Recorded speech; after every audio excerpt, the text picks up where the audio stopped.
Aloha from the East-West Center in Honolulu. Welcome to this episode of the East-West Center Research Speaker Series, which explores the environmental, demographic, political, and economic processes that are reshaping the Asia-Pacific region. Our speaker today is Dr. Jiyoung Lee. She is the C.W. Lim and Korea Foundation Professor of Korean Studies at American University in Washington, D.C. She has graduate degrees from the great Georgetown University, and she's here in town as a POSCO Fellow. Her topic has to do with how China has historically treated its neighbor Korea in strategic terms. We have a total of 1 hour for this session, so we'll have a lecture from Dr. Lee, followed by a question and answer session. For those of you who are online, if you look near the bottom of your screen, you'll see a Q&A button. If you want to ask a question, you click on that button, you'll get a dialog box, you type your question in there and enter it, and we'll see it at this end. We'll do our best to answer as many questions as possible. Dr. Lee.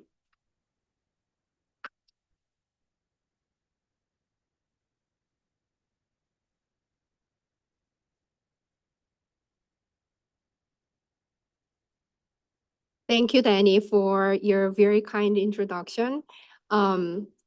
To Carolyn, Takako, and all my wonderful East-West Center colleagues, mahalo for warmly welcoming me as a visiting fellow, a POSCO visiting fellow. I thank everyone here for joining us today, both in person and online.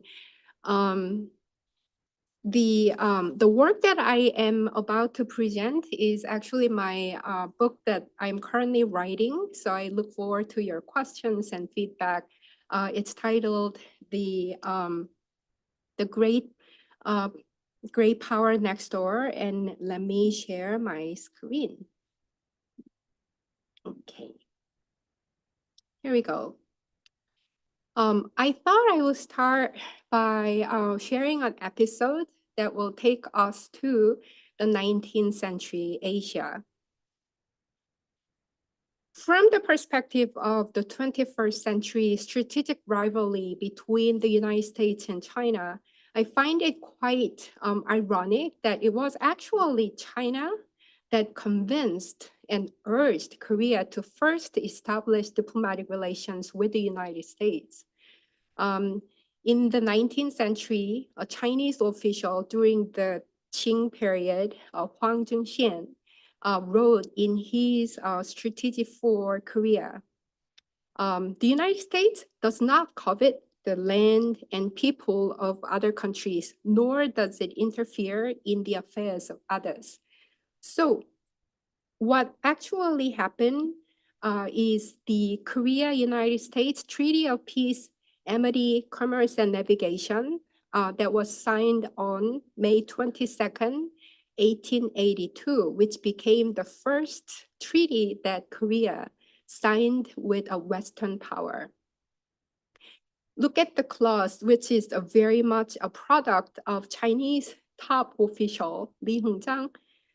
There shall be perpetual peace and friendship between the President of the United States and the King of Joseon, and the citizens and subjects of their respective governments.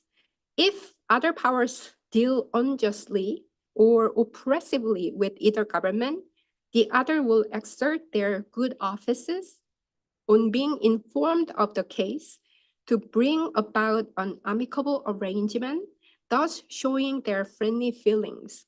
So this is the 19th century.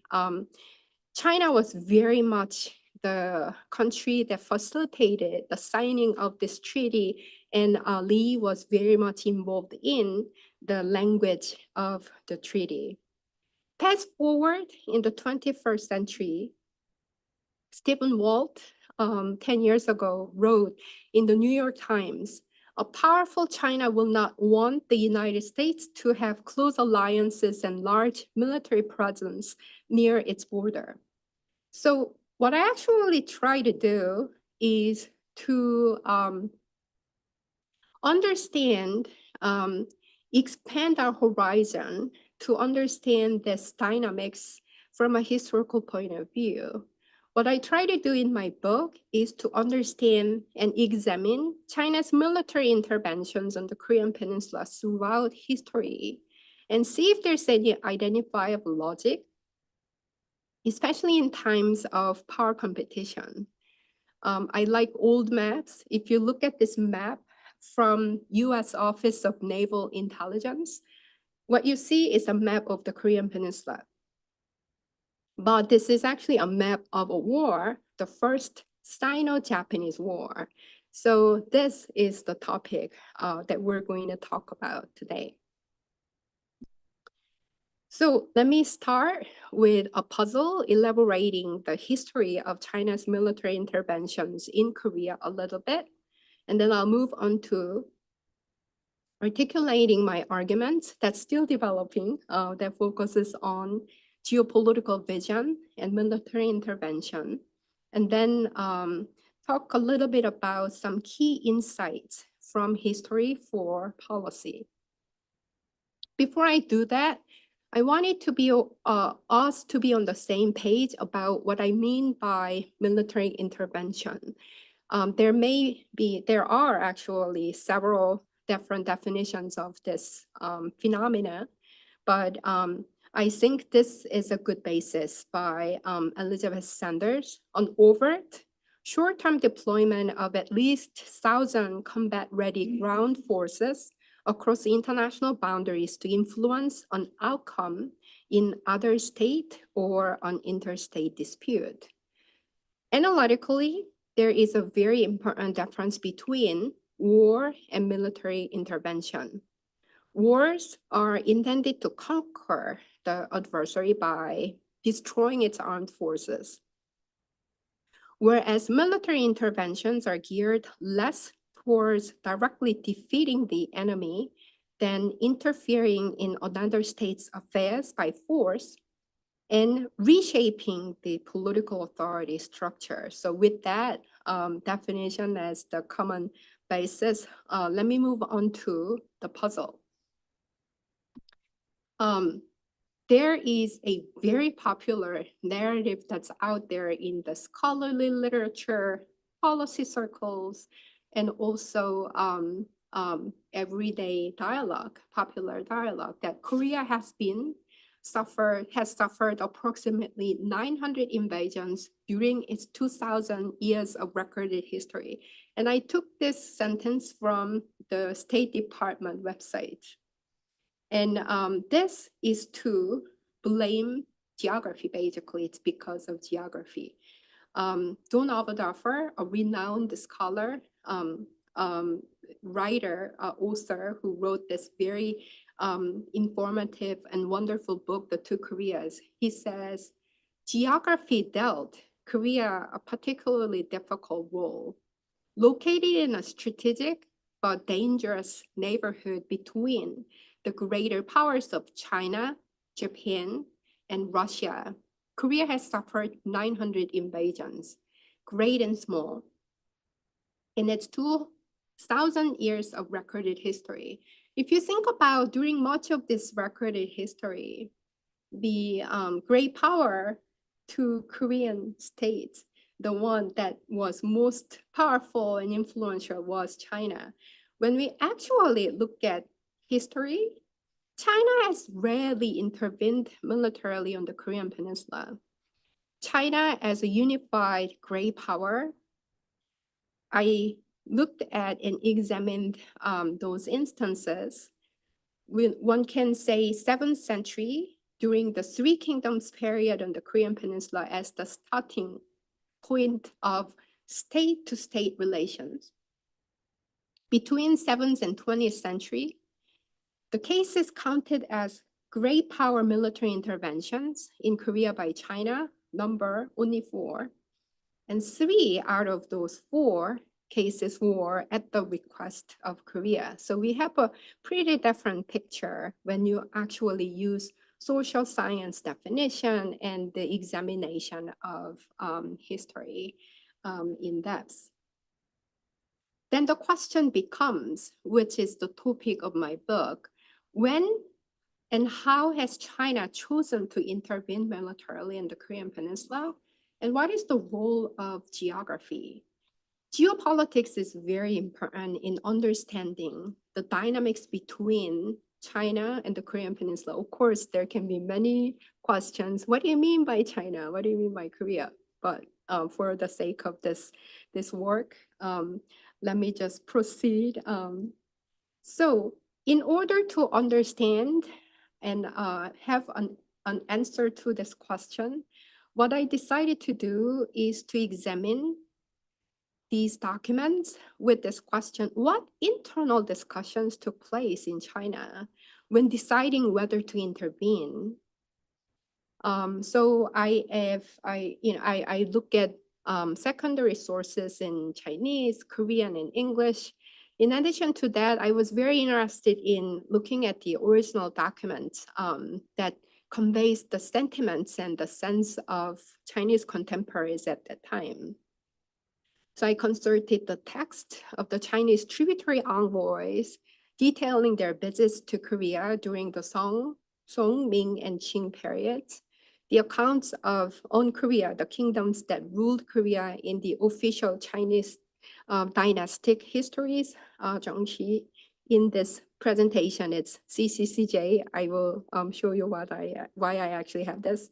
And the entries in Joseon Wangjosilok from the Korean side, and the diplomatic documents and materials between China, Japan, and Korea during the late Qing period. These are compiled documents and provides the correspondence and the reports, say from Li Hongjiang to the emperor. So it gives us a very useful glimpse into the internal discussions and thinking.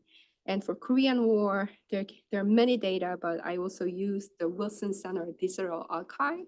And I also conducted some interviews both in Seoul and Washington. I do discourse analysis and case studies, including negative cases, meaning those instances where China discussed and could have intervened, but decided against the intervention. So what is my argument? Well, I wanted to introduce this concept by Dai King. I am trained as a political scientist, and I got so interested in history, so digging in history.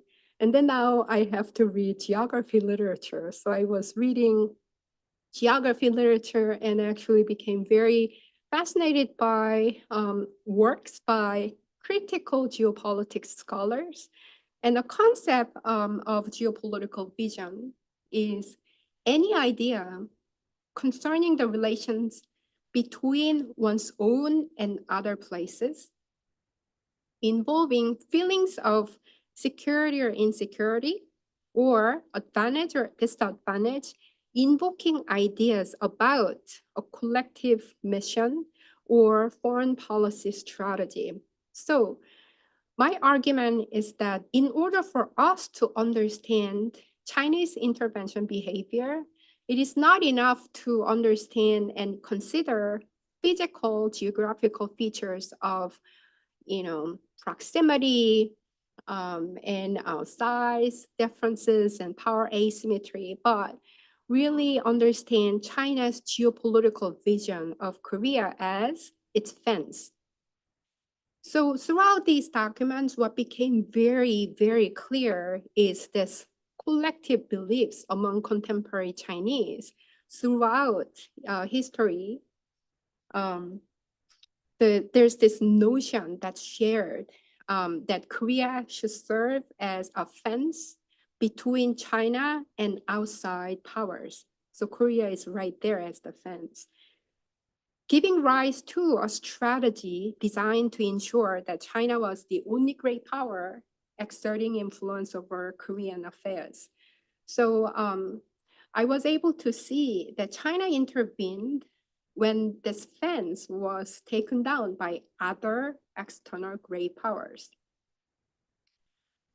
So I'm actually trying to understand the meaning of this place, Korea, in China's self-image and identity. This became important when you're trying to understand when China intervened. but also consider when China decided not to intervene, this consideration of the meaning of this place in my own self-image was very critical. So throughout the documents that I read, this metaphor of the fence is closely associated with this entity, my neighbor, using Li, Fan, Han, Ping. And so I'm really looking into the socially constructed beliefs about the place Korea in the minds of Chinese contemporaries, about who this neighbor is to me, about that identity. And it became very clear throughout all these writings that Korea is about protecting China from external powers. So I mentioned that I identified 4 those cases when China militarily intervened. And I could see how when China was established as the only great power on the Korean peninsula, relations with Korea actually reified China's own sense of greatness. So, there's another scholar, historian, that used the term Joseon as a legitimator of the Chinese empire. So it's good to have it. It's not China, but it actually makes me, it reifies, confirms that it's a great Chinese empire, virtuous, etc. But when other great powers competed for the Korean peninsula, this heightened sense of inseparability of Korean security with that of China really goes up. Let me, not to bore you with a lot of text and details, but just to give you an example, in the early 15th century, the Ming Emperor Yongle edict granting investiture to Joseon King Taejong says, Joseon to be a fence and serve as a folding screen for Ming Empire. I read, and then I'm translating this in English, so it may sound a little funny, but here we go. And then about 40 years later, basically, Ming is telling Joseon to wipe out the Wako pirates and thus be a fence in the east to protect the imperial core. In the late 16th century, this is when the Japanese general Toyotomi Hideyoshi invaded Joseon in an attempt to conquer Ming. In Korean, Korean scholars call this the Imjin War. In the official dynastic history, there's this mention, the opinion of the Ming court was that Ming troops should fight in Joseon, where a conflict took place, because Joseon plays the role of a fence to China. So CCCJ is where I got the text. And then in 19th century, the year before the signing of Korea US treaty, Li Hongjiang to the emperor declared, it is extremely worrying that Joseon is militarily unprepared and thus unable to stand on its feet, worried about its fence not being strong enough to protect China. But their location is as if it is a folding screen for 3 eastern provinces of China, and thus the relationship with the country is very important. Strengthening our fence is what I would recommend as our course of action. A few months later, he also said, when a fence in the periphery is gone, the house is in peril. Internal chaos follows external pressure from outside powers. This is how the national security of a tributary in the neighborhood is linked to China. So I was able to identify, in terms of considering when China militarily intervened and when it did not, a geopolitical vision of Chinese decision makers and the shift in the regional balance of power around the Korean peninsula and relative power considerations played a role. More specifically, because of its geopolitical vision of Korea as a fence, China always intervened when external powers threatened to take control over, especially the northern part of the Korean peninsula. When its relative power was weak against these external powers, China pursued a strategy of interfering in Korea's affairs to prevent it from allying with these powers, seeking to avoid using force. So these are the big picture that I was able to identify from these 4 cases. So the 7th century Sui Tang interventions against Goguryeo, and then Ming interventions in the Imjin War in the 16th century, 19th century Qing interventions after Imo incident, Kapsin coup, and the Donghak rebellion. These are the internal instabilities within Korea. And then the PRC intervention in the Korean War. If you look at the 16th and the 20th century, these are in response to other maritime powers coming all the way to the northern part of the Korean peninsula. Only then China intervened. 7th and the 19th century also presents very fascinating details. Well, just very briefly, Sui Tang interventions against Korea, Goguryeo, their desire to build a China-centered international order, met with a very defined Goguryeo. What's really important about this is that right at that time, Liaodong Peninsula was part of Goguryeo at the peak of its power. And in the historical records, this is, recorded as a land of many fears, that in the map, when we were looking at it, exactly that area. Ming and PRC interventions, it's basically when the fence was torn down. So arguably, I think one can say that their interventions were acts of self-defense. Qing interventions after the Imo, Kapsin, and Donghak rebellions. In the beginning, because it's not that, Korea was invaded right at that point, the efforts was to strengthen a fence, but it was very intriguing. This is the time period when scholars, call Qing imperialism. Qing policymakers basically forced Korea to perform the tributary practices, but then these were very much deviated from the traditional tributary practices. So in a way that forcefully asserted China's identity as Korea's superior and sought recognition of that status by other Western powers and Japan. So if you look at the strategies, this is the time when basically in times of great power competition, control over the Korean peninsula, Lee Hongjiang, who was responsible for Korea policy for over 20 years, first sought to establish a form of balance of power on the Korean peninsula using a strategy, the traditional strategy of using barbarians to counter other barbarians. So earlier what you saw, this idea of having Korea form relations with the United States is based on this hope and expectation that if Japan, Russia were to do something that can undermine Korean security, United States, as a country that has a treaty, will do something about them. But it actually didn't work out the way that he had hoped.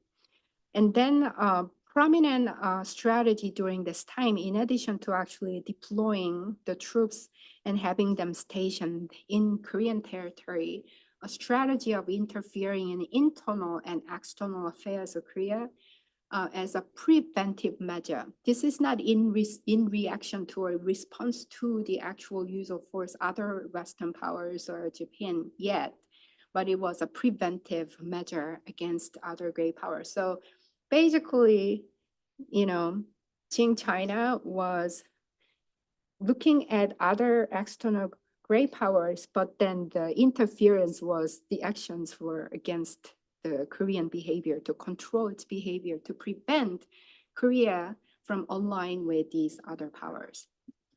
So Having said these, what are some key insights from history for policy?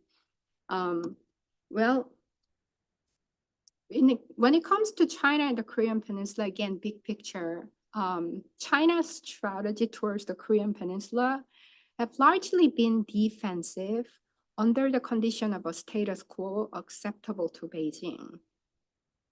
The most preferable status quo for Beijing will be the entire Korean Peninsula under the influence of China only. That's not currently what's happening.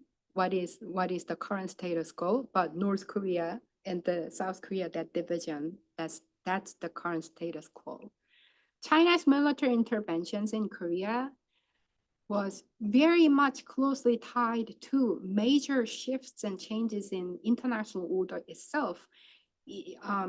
They have either brought about or caused changes in international order. For example, Suitang interventions in Goguryeo, this historians say that's the beginning stage of what we say the China-centered international order for centuries to come. That's the beginning stage.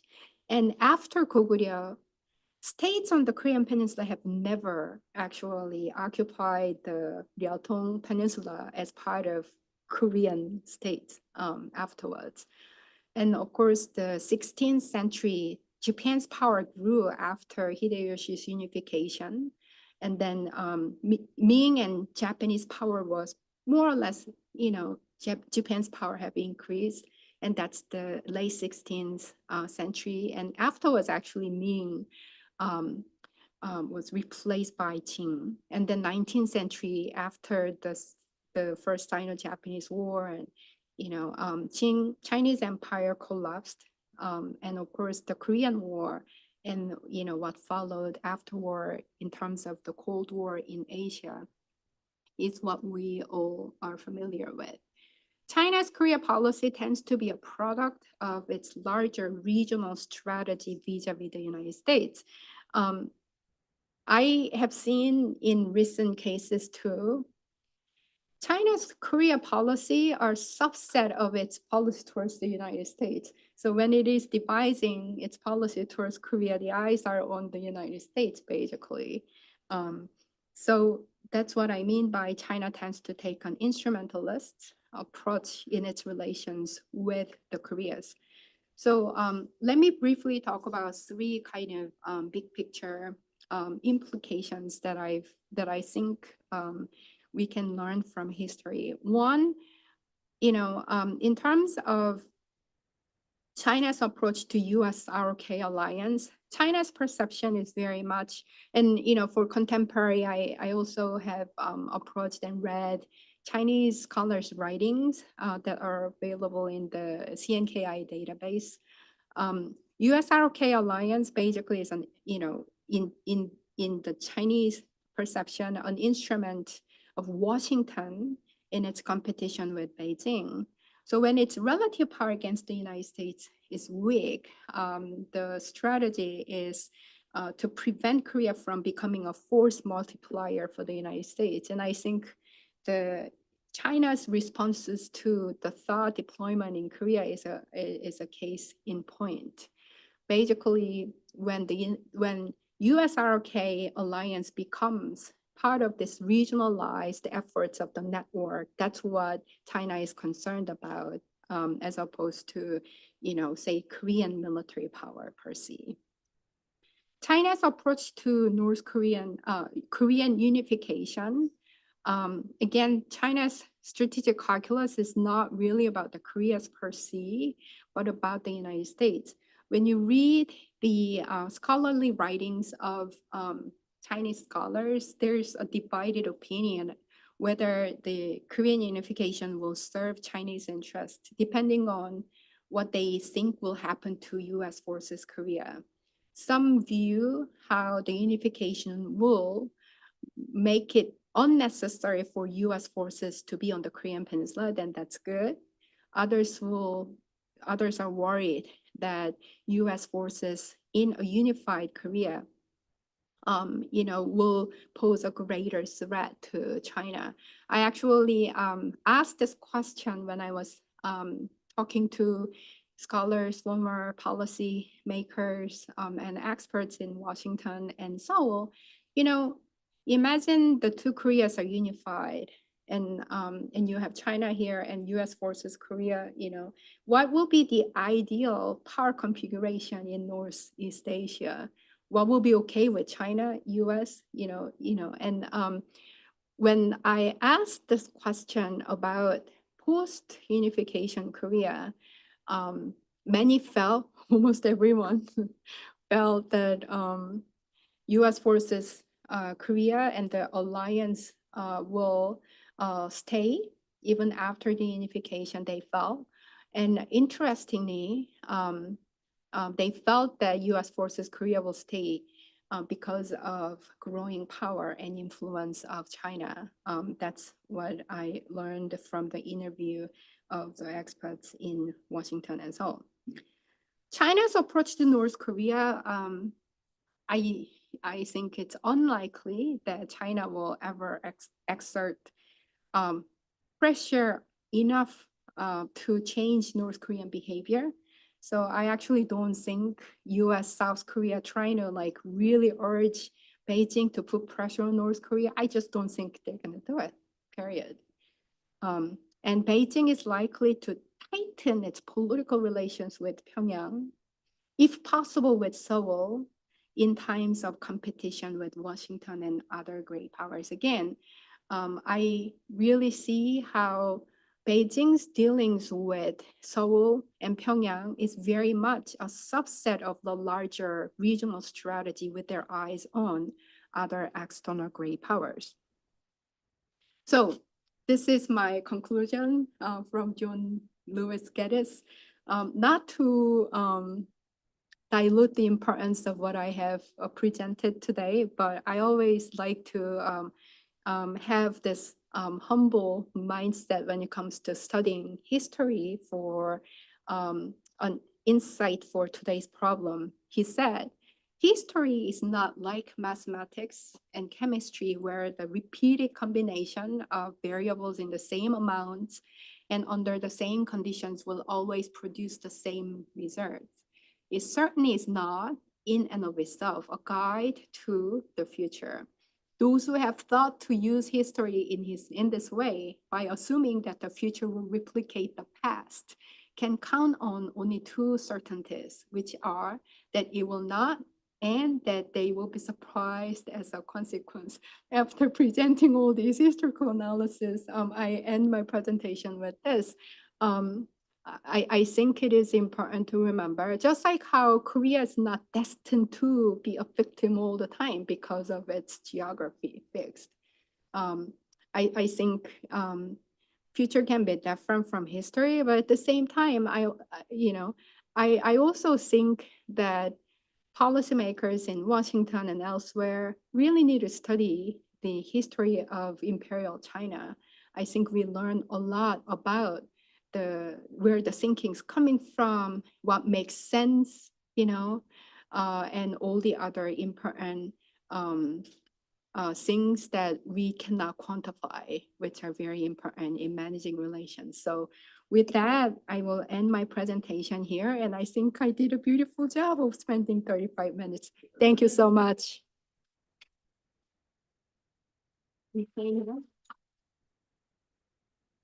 Thank you very much, Dr. Lee. We now have some time for question and answer. I'll be taking questions from both online and in the room. If you're in the room, you find one of these microphones in front of you, press the button to get the red light, speak, and then turn it off when you're finished. Russell first. Yeah, thank you, Dr. Lee. Russell with APEC Hawaii for your wonderful knowledge of your history and your research with your archives. My question is, I know that you're talking about creating a fence, what China does in history-wise.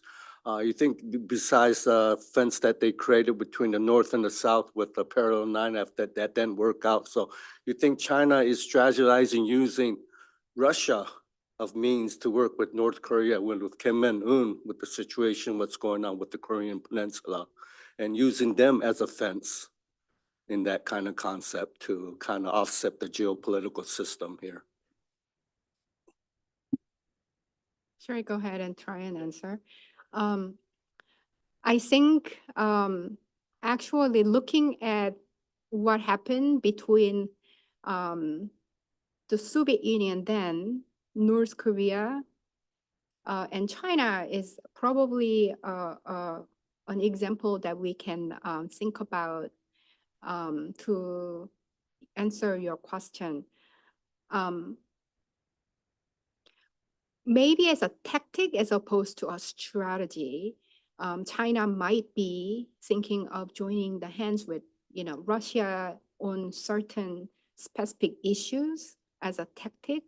But when it comes to China's vision, if you will, of Russia, whether it's a trusted, fence that legitimizes, Chinese actions and whatnot, I'm not so sure. Let me talk a little bit about, I'm not a Cold War historian, but I think it's interesting to remember how North Korea as a smaller country was able to utilize the Sino-Soviet competition during the Cold War. And if you look at the timing of when China agreed to normalize sign a military alliance treaty with North Korea, it was very much to tighten China's relations with North Korea because it was worried about Russia. So to kind of go back to my earlier points, Chinese actions towards the two Koreas, the Korean peninsula, is the keyword I think here is control. And to improve relations with Russia, probably with its eyes on the United States as a tactic, maybe, but I don't know if China will be thinking of Russia as a fence against North Korea or South Korea, if that makes sense or answers your question. Okay, next question is from online. Do you think that the U.S. government's mention of 900 invasions of Korea during its history is correct, based on your reading of Korea's history? It is a popular narrative, and I do not know. It was a State Department archive where the webpage introduces some of the details of a country, and it was under the history section. It probably was just using or quoting what's out there in the literature. I do not think it's correct, the 900 invasions. There has been some urging by certain individuals to correct that, misperception. And whenever I actually share this with historians who study Korea, like, yes, get that article out there and, make sure that it's not being said again. So I do not think it's correct. Again, depending on what you mean by invasion. And to be fair, Don Overdofer does say great and small, but what I see as a problem is that it perpetuates and reproduces this idea that Korea is basically doomed. It's a victim because it's just right there, I don't believe in that type of environmental determinism. Kind of related question also from online. Does your argument inadvertently deny Korea agency? I see. Thank you for that very important question. So two things. One, the way that I actually phrased the question is I was very much interested in Chinese thinking. So Korea is less in the picture of my presentation. But two, in terms of how China came to develop that type of geopolitical vision, it was very much arising in interaction with Korean counterparts, and it's in my other article manuscript. Something that I didn't talk about is the other two discourses that were very important for China to develop this kind of vision towards Korea that is fence and the legitimator of the Chinese empire, if you will. It's very much based on Korean reactions. And even in the 19th century, Li Hongzhang actually rejected this proposal from another Qing official to annex Korea, basically. It was, Li Hongzhang said no, because it's not going to work with Korea. Korean king will be very unhappy. Those details are very much important part. And that's why I promise in my book, it will be there more, but that's why I actually look at both sides of the documents, Korean side and the Chinese side, even to understand Chinese understanding of the meaning of Korea in their imaginations and the collective beliefs about Korea. I hope that answers your question, but thank you for that great reminder. Back to the live audience. Yes. So me.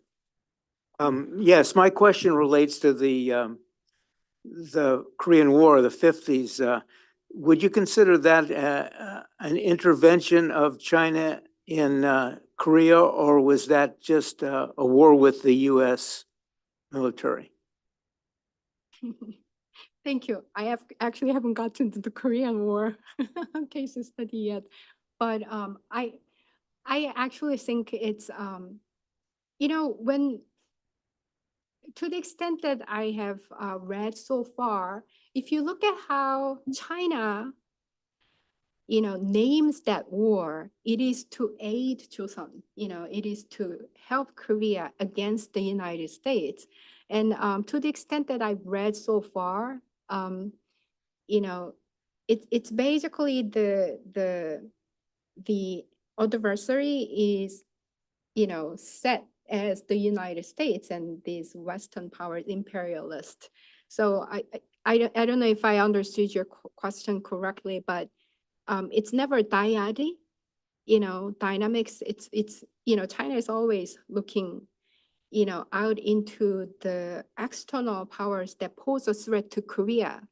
And because of that geopolitical vision of what Korea is to China, I almost, feel like I'm reading this sense of I'm aiding Korea, but I'm entitled to do this because it's right there. It's our fence kind of sentiments. I'm still reading, and so far what I read is, both Mao Zedong and Zhou Enlai referring to this fence and the lips and teeth kind of analogy. But yeah, does that answer your question? Thank you for the question. Back to the online audience. If Trump is elected U.S. president and engineers a diplomatic breakthrough between the United States and North Korea, an improvement of U.S.-North Korean relations, how is China likely to react? Great question. Thank you. Actually, China's position, say, let's go back to the times when the six-party talks were being held.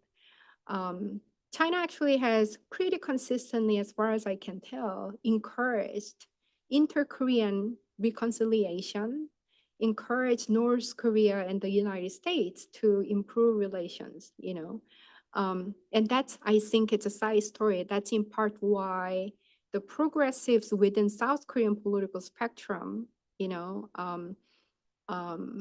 was paying attention to that position, let's put it that way.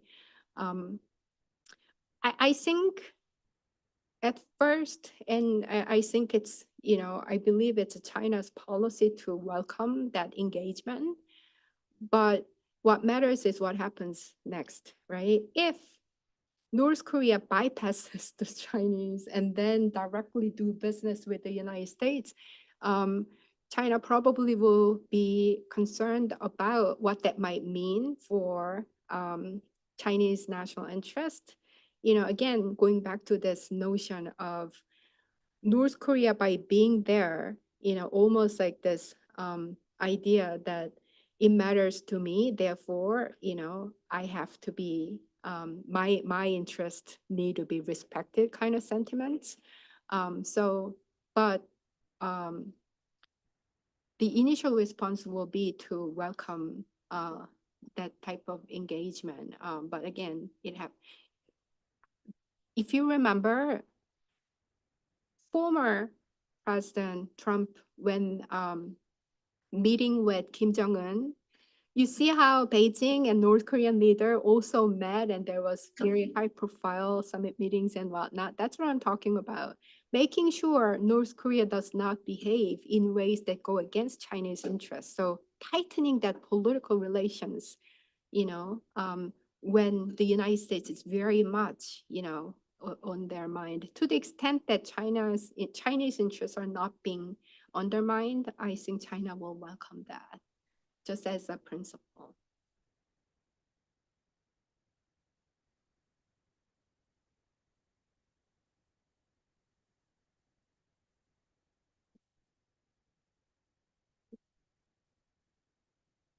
Okay.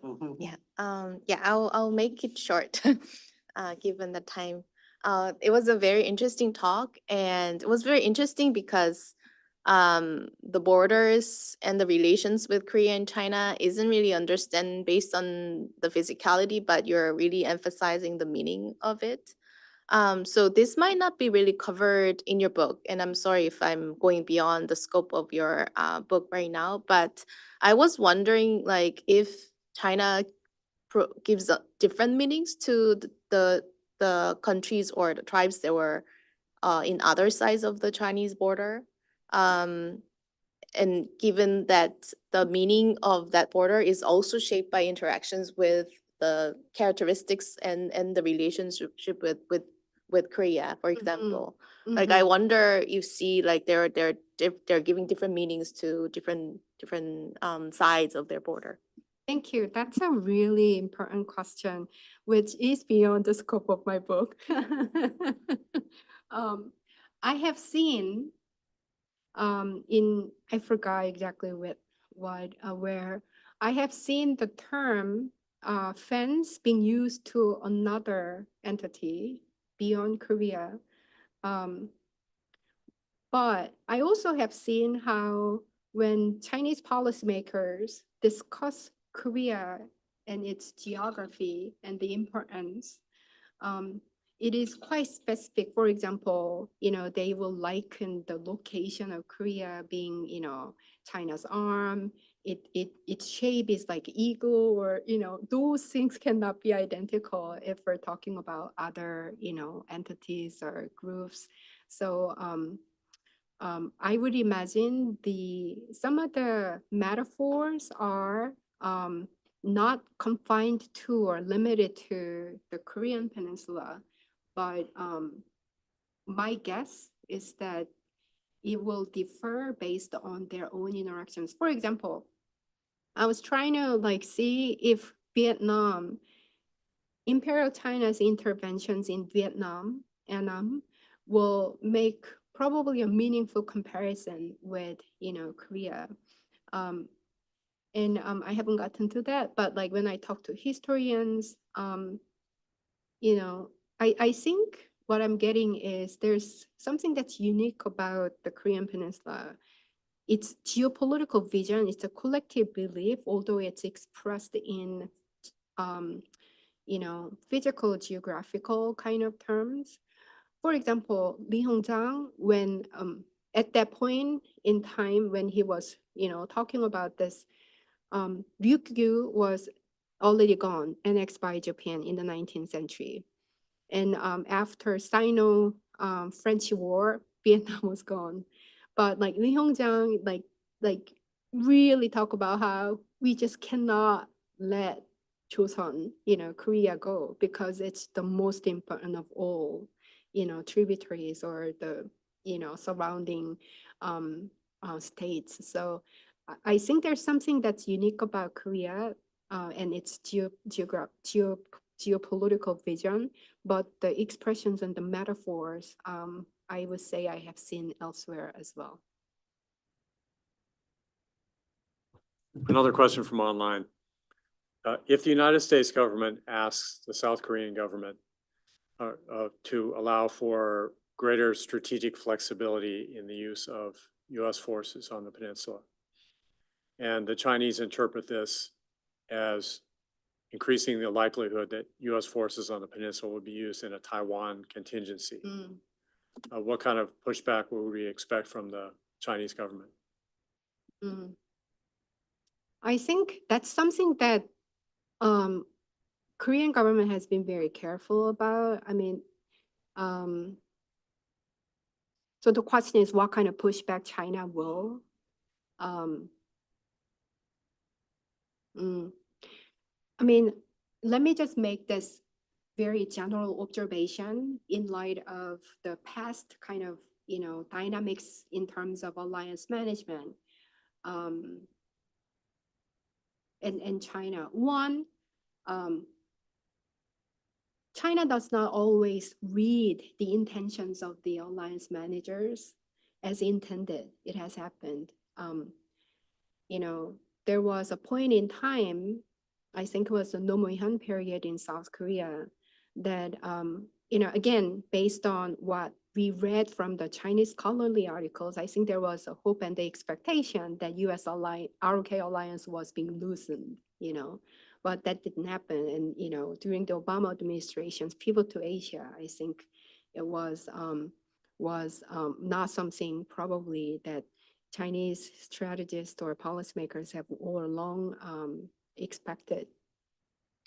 And I think probably very badly react to Korean forces in Korea, like, looking to Taiwan contingencies. I think Beijing will be very unhappy and probably will let Korea know. That's probably what my guess will be.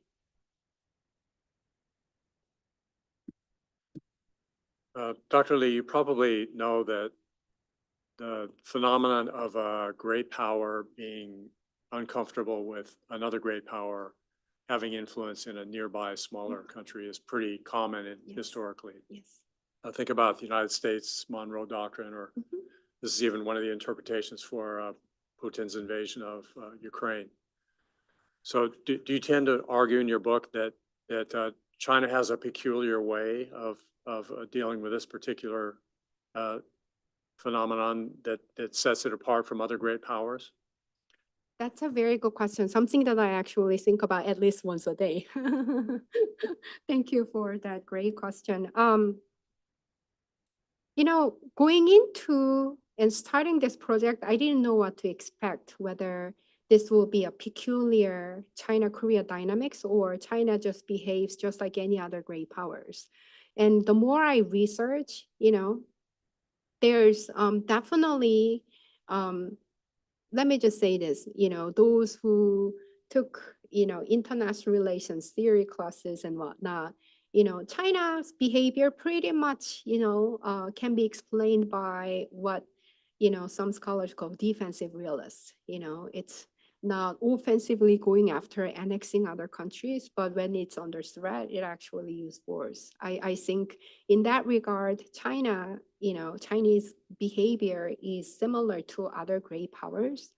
But where I'm coming from this, for this project is, there's many kind of stylized arguments that's out there assuming, Chinese intentions or behaviors. But when we actually dig in and really understand history, does it really is it really the case? And I think that's what my book does.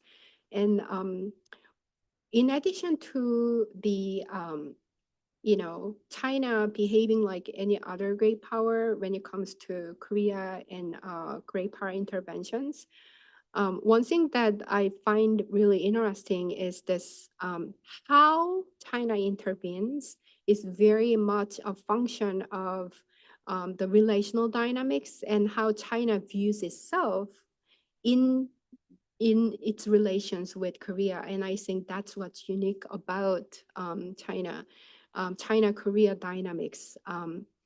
So may not be the big kind of boom, kind of difference. But for example, in the 19th century, I'm still reading, but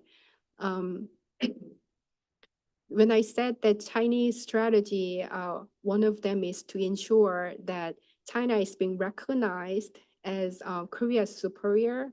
So, the 1882 treaty between the United States and Korea, Li Hongjiang initially included this, sentence, Korea has its autonomy when it comes to internal affairs, but it is a dependency or a tributary of China. Very much wanted to put it there. But US vehemently rejected, so it's not there in the treaty.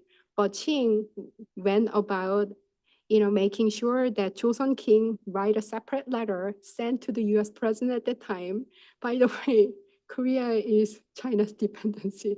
I mean, I read it and, I think Sheila Yeager talks about this episodes.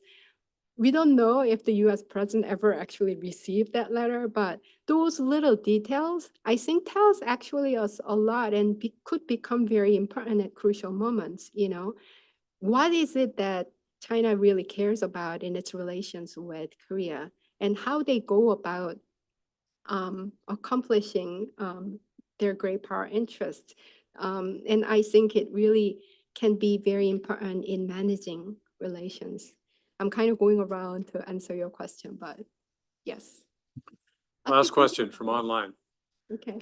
The premise of China using Korea as a fence seems to be based on Korea being a relatively small and weak country. But what if, say, United Korea in the future is a medium-sized, much more powerful country? Would the Chinese strategy or perception of Korea, the strategic perception of Korea, change as a result? That's a very important question. I think to get to the point, that's what I think it's going to be very difficult in terms of thinking about the relations between Beijing and between China and Korea. To get to the equilibrium, if you will, that's acceptable to both China and Korea. If a unified Korea were to be more powerful than divided, what matters from the Chinese perspective is that at the very minimum, this unified Korea will be either neutral at the very minimum or friendly towards China. So this is where the sphere of influence, some scholars talk about. And that's what China probably will be very much thinking about in terms of the future of a unified Korea and Northeast Asia after that unification. So I think the notion of a unified being a fence will be there.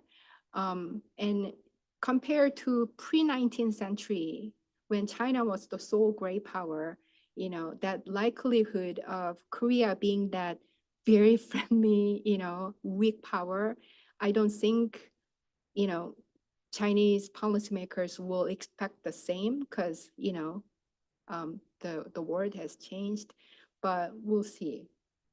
Thank you.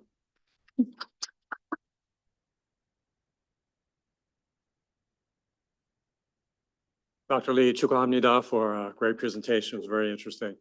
For your information, a recording of this event will be posted on the East West Center's webpage and also the East West Center's YouTube channel. Please consider attending our next episode as part of the series on Wednesday, October 7th at 2 p.m. Hawaii time, when our speaker will be Professor Victor Cha, and the topic will be Bending the Architecture, the Role of Asia in a Reformed G7. Until then, hui ho.